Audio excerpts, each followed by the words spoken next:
My ex thinks my child is his. I, 31, and my husband Anthony, 32, have been married for about 2 years now. We recently welcomed a baby into our family. I had an ex named James, 35, before I met Anthony. We had a turbulent relationship, with him often coming home drunk and starting fights with me that'll last for hours. He often accused me of cheating when I wasn't, which kept me scrambling for him to trust me. I was stuck in the relationship for 3 years until I called it quits. During that relationship, we tried for kids. I am ashamed I ever did, but I really wanted to.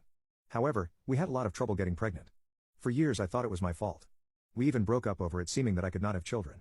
When I met Anthony, I told him about it all. He was totally okay if I was not able to have biological children, but he still wanted me to get checked up. The doctors said there was nothing wrong with me, so they weren't sure why I couldn't get pregnant. I was so happy from this news. Anthony and I got married, started trying, and I ended up pregnant very early on. At this point I knew it was James's fault that we couldn't have kids. Early on in my pregnancy, I was shopping and bumped into James. I didn't want to speak to him, but he was being extremely friendly, trying to get back into my life.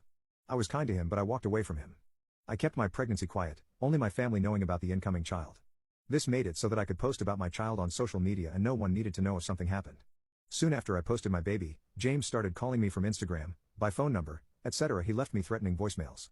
He claimed that I needed to give him his baby before he drags me to court. He has begun harassing my family members and even left several comments on the post. Anthony is ready to get a bat and beat him himself. I have no idea how he even thinks he is the father. I haven't touched him in 7 years.